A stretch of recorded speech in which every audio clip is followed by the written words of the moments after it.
पीछे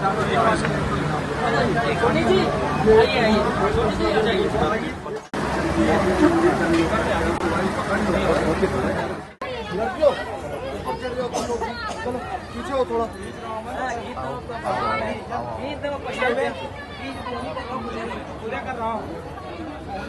सबसे पहले तो मैं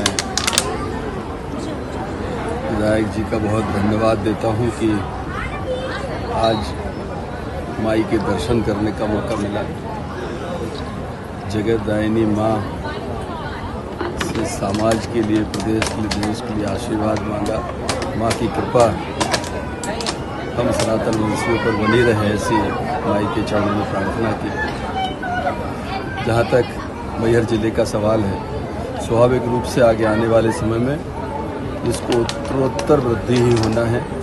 अभी नया जिला है, स्वाभाविक रूप से शुरुआत में कुछ कठिनाइयाँ रहती हैं, लेकिन हम लोगों ने विगत 6 महीनों में यहाँ के लिए जो संसाधन उपलब्ध कराने हैं, नए कार्यालय भवन हैं, कर्मचारियों की स्वीकृतियाँ हैं, उनके पद यहाँ पर सृजन करने की चीज़ रही हो। लगातार कैबिनेट में जैसे प्रस्ताव पहुँच रहे हैं, उन पदों की यहाँ स्वीकृति भी दे रहे हैं। लगातार दोनों नए जिलों को, चाहे ये हो या पांडुर्ना हो, उनके लिए हम लोग संसाधन भी उपलब्ध करा रहे हैं। जैसा आपने कहा कि आगे आने वाले समय में इन जिलों का भविष्य बहुत उज्जवल है। खासकर जो माननीय मुख्यमंत्री जी ने व्यवस्था दी है नए परिसीमन की, परिसीमन में इनकी शक्ति बढ़ना है। ये जिले और समृद्ध होंगे, सशक्त होंगे।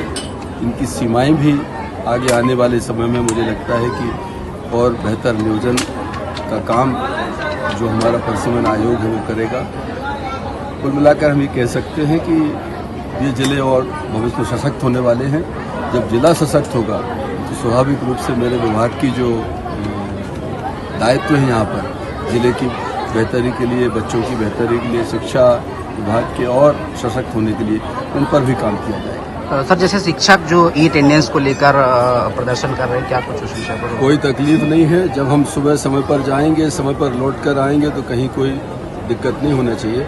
और हमने उसको और व्यापक किया। अकेला शिक्षक नहीं, बीओ का बाबू भी, अधिकारी, डीओ, डीपीसी सब ई अटेंडेंस पे जाएंगे। और जो कहा जाता है कि नेटवर्क के कारण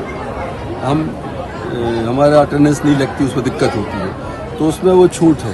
पोर्टल हम पोर्टल पे काम कर रहे हैं अभी और उसको बेहतर कर रहे हैं। अगर अब शिक्षक समय पर स्कूल पहुंच के अटेंडेंस डालने की कोशिश करेगा, भले ही नेटवर्क नहीं है उसकी अटेंडेंस नहीं डले, लेकिन जैसे ही वो नेटवर्क में आएगा तो वहाँ पर हमारा जो कंट्रोल कमांड सेंटर है वहाँ आ जाएगा कि इसने इतने बजे प्रयास किया था, वो अटेंडेंस उसकी मानी जाएगी। तो लगातार हम उस पर काम कर रहे हैं। इसलिए अभी सख्ती भी इसलिए नहीं कर रहे क्योंकि अभी ये शुरुआती दौर है और उस पोर्टल पे काम भी हो रहा है। एक समय लेकिन ऐसा आएगा कि ये पोर्टल बिल्कुल अपडेट हो जाएगा, सारे व्यवस्थाएं ठीक हो जाएंगी, मुझे लगता है तब। और पूरे दुनिया में ये अटेंडेंस है, अकेला हिंदुस्तान में, हमारे दूसरे विभाग भी इसमें आगे बढ़ रहे हैं। हेल्थ में हम शुरू करने वाले हैं, आदिम जाति कल्याण विभाग इस पर आगे बढ़ने वाला है, ग्रामीण विकास विभाग इसके ऊपर काम करने वाला है। तो लगातार ये समय के साथ जब हम डिजिटल वर्ल्ड में जा रहे हैं, आर्टिफिशियल इंटेलिजेंस की बात कर रहे हैं। पहले आपका ये मीडिया नहीं होता था, आज आपका मीडिया है। पहले अकेला दूरदर्शन था, अब इतने चैनल हो गए। पहले आप जो इंटरव्यू यहाँ ले रहे हो, ये केवल हम बड़े शहरों में देखा करते थे। हम कल्पना नहीं कर सकते थे कि मैहर में भी इतना डिजिटली मीडिया साउंड हो जाएगा। जब हर जगह हम आगे बढ़ रहे हैं तो अटेंडेंस के मामले में मुझे लगता है कोई वो शिक्षक के साथ अन्याय नहीं है, वो उसकी सुविधा है।